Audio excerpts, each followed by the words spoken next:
안녕하세요. 사주PD입니다. 이번 시간에는 신금일간의 경자년의 주의해야 할 상황 및 특징들에 대한 분석을 한번 해보도록 하겠습니다. 신금이라고 하는 것은 우리가 금으로만 알고 있고 도끼나 낫이나 톱이나 이런 식의 어떤 물상적인 비유를 해서 이해를 시도하고 있는 것으로 알고 있습니다만, 가장 근접한 어떤 개념적인 비유를 들게 되면 씨앗과 같습니다. 씨앗이라고 하는 것은 열매가 맺혀진 이후에 열매의 속에 들어있는 상태. 그래서 열매는 경금과 비교가 되고 씨앗은 경금 속에 들어있는 핵심 코어가 되는 거겠죠. 그래서 그 신금이라고 하는 부분들을 우리는 톱이나 낫이나 어떤 칼이나 이런 식의 어떤 상상의 확장성을 방해하는, 사유의 확장성을 방해하는 어떤 불필요한 어떤 비유로부터 벗어나야 되지 않겠나 하는 생각을 해봅니다. 일단 신금일간이 해자축월의 어떤 특성의 환경에 놓여져 있을 때를 먼저 고려해 보겠습니다. 해자축은 늘 전술해 왔듯이 극음의 시점에 해당하는 것이고 수세의 응축작용이 가장 활발하게 이루어지는 어떤 시점이 되는 것이죠. 그래서 신금이 가장 좋아하는 그 구간이 바로 수기운에 해당하는 계절입니다. 언다라는 개념을 통해서 어떤 이 관계를 바라본다라고 하면 또 함정에 빠지는 것이 되겠고요. 신금이라고 하는 것은 경금으로부터 드러나오게 되면 임수라고 하는 구간에서 회임의 작용을 통해서 가장 자기의 천명을 수행하기 위한 목적을 얻게 됩니다. 그래서 임수라고 하는 것을 제일 좋아하죠. 그래서 임수라고 하는 일종의 자궁, 뭔가 생명체가 배양되는 곳을 의미하는 것이 이제 임수인데, 그곳에서 신금은 감목화되어 버립니다. 즉 새로운 생명체를 잉태하게 된다는 거죠. 생명체로 변신하게 되는 거죠. 그런 어떤 특성들을 가지고 있는 곳이기 때문에 임수가 가장 강한 구간에서는 신금이 나름대로 굉장히 활동적인 상태가 되고 자기의 영역을 만났다라고 표현할 수 있게 됩니다.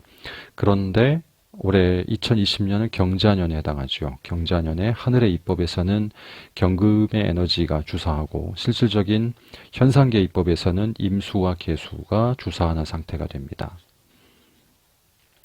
그렇기 때문에 이 상태에서는 어떤 관점으로 현상의 상황을 바라보는가에 따라서 호불호와 희기가 나뉘어지게 되는데, 신금은 임수라고 하는 회임의 어떤 수단과 과정을 통해서 자기 활동 반경을 얻을 수 있는 조건이 되어지므로 구체적이고 실질적인 액션을 진행할 수 있는 조건이 발생할 수 있게 되는데, 굳이 보게 된다면 천간에 투관되어 있는 경금과는 대척점에 있는 상태입니다. 같은 금이기 때문에 겁재의 개념이 아니라, 경금 입장에서 신금을 보게 되면은 경금의 사후에 존재하는 것이 신금이고, 신금이 제대로 활동을 하기 위해서는 경금이라고 하는 나를 둘러싸고 있는 열매의 조건이 없어져야지만이 내가 온전하게 활동할 수 있는 기회가 주어집니다. 그렇기 때문에 신금과 경금은 생사의 조건이 다르다. 생사를 두고 다툴 수 있다라는 어떤 관계가 성립되는데, 하필이면 임수라고 하는 조건으로서 신금의 활동 반경을 가지고 있는 경금의 등장을 어떻게 이해하고 받아들이는가에 따라서 발전과 성패의 흐름이 달라지게 된다는 점이 가장 중요한 대목이다. 그래서 의식이 확장돼 있거나 마음을 넓게 쓰거나 혹은 전략적인 제휴의 어떤 경영적인 테크닉을 잘 활용할 수 있다라고 한다면, 비록 보기 싫은 상대나 부담스러운 존재라고 할지라도 경자년에서는 발전성을 구가할 수 있다. 대신 주고받는 관계, 나눠야 되는 관계를 철저하게 대비한다라면 큰 문제는 없을 것이다. 그러나 나만을 생각하는 에고에 집착된 상태에서만 되어 있고 그 상태를 벗어나지 못하는 신금이다라고 한다면, 경자년에는 내 활동 반경을 제공하는 경금을 통해서 필요한 것은 얻을 수 있으나 다시 그 결과물을 가지고 다퉈야 되는 상태에 직면하기 때문에 어떠한 마음 자세와 어떠한 그릇의 크기인가에 따라서 이 부분에 대한 호불호는 극명하게 갈릴 수 있다는 점을 인지하시기 바라겠습니다. 자, 이제 인묘진의 목기, 봄의 구간을 지나는 신금일간의 패턴을 보겠습니다. 임묘진 대우는 신금이 자기의 천명이 실현된 상태라고 바라봐도 됩니다. 신금의 천명은 오로지 간목을 생산해내는 데 있습니다. 자기가 어떤 임수의 잉태 과정을 거쳐서 간목화되는 것이 신금의 천명이죠. 마치 간목이 정화를 통해서 경금화되는 것이 천명이듯이 신금의 메커니즘은 이렇게 전혀 다른 각도에서 발생하게 됩니다. 그래서 신금이 임수를 보고 간목을 보는 것은 마치 간목이 정화를 봐서 경금을 보는 것과 같은 귀함과 발전성과 어떤 그런 특이한 현상성, 귀한 특성들을 가질 수 있는 조건이 된다는 측면을 인지하면 되겠습니다. 그런 상태에서 갑을목이 나와 있는 상태다라고 했었을 때는 이미 신금은 가장 핵심적인 내부의 메커니즘으로 에너지가 들어가게 되고 재적인 발전과 흐름들, 제 돈이 될 만한 여러 가지 흐름들을 얻을 수 있는 환경에 노출되기 때문에 이 경금과 어떤 조건으로 쉐어할 수 있는가에 대한 부분들을 반드시 잘 챙겨 두시면 큰 하자는 없을 것이지만 그 부분들에 대한 생각이 미흡하거나 자기 에고의 지나친 확장이 나타나게 된다라고 하면 반드시 문제될 가능성이 크다라는 점을 인지하시면 될 것 같습니다. 자, 사오미 대운을 지나는 신금일간을 보겠습니다.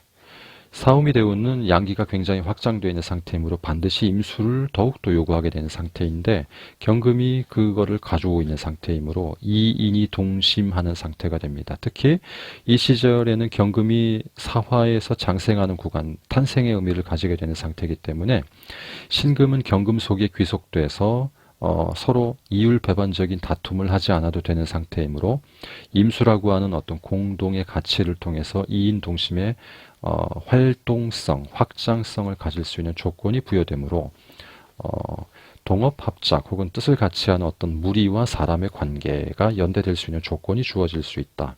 그런 의미에서 발전적이다. 그래서 이때에는 득비리제의 어떤 조건들도 생각해 볼 수 있는 흐름이다라고 볼 수 있게 됩니다. 자, 가을로 가보겠습니다. 신유술이죠. 신유술 계절은 경금이 완성되고 신금이 배양되어 나오는 그런 상태입니다. 생사가 바뀌어지는 상태죠. 경금은 유금에서 완성되고 신금은 술토에서 완성이 되는 상태입니다. 마치 열매가 6월달 추수철에 완전히 열매가 열리고 나서 한참이 지나고 나면 수월이 되고 나면 열매가 누글누글해져서 임수화되는 상태가 돼서 여기에서 신금이 뛰쳐나오게 되는 상태이므로 이때 신금이 경금을 보게 되는 상태가 됐었을 때에는 경금의 노화를 가속화시키는 것이 임수와 계수에 해당하므로 신금은 노화된 경금과의 관계 설정을 다시 규정해야 되겠죠. 경금은 점점 힘이 빠져나가는 상태고 신금은 힘을 얻어가는 상태이므로 이때의 어떤 자연스러운 세대 교체를 생각해 볼 수 있는 상태 혹은 신금 입장에서는 기회를 노리고 주변의 묵은 문제와 때를 벗겨낼 수 있는 조건이 만들어질 수 있다라고 바라볼 수 있게 됩니다.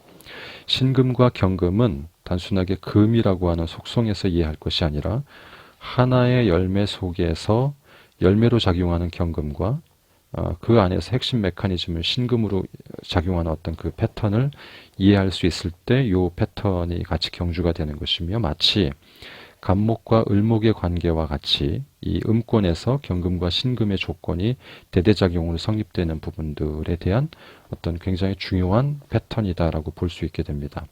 신금은 하시를 막론하고 임수라는 조건, 회임의 조건을 굉장히 중요하게 생각하는데 경금이 임수를 허락하는 시점은 4월과 5월, 그 다음에 술월, 이 정도의 구간입니다. 그래서 이 정도 구간에서 신금과 경금은 이인 동심의 의미를 가져갈 수 있는 발전성이 되지만 나머지 구간에서는 대척점으로 작용할 수 있는 조건이 주어지게 됨을 인지할 필요가 있습니다. 자, 이만 신금의 2020년 경자년 특성 혹은 문제점들에 대한 부분들을 마치도록 하겠습니다. 감사합니다. 사주 PD입니다.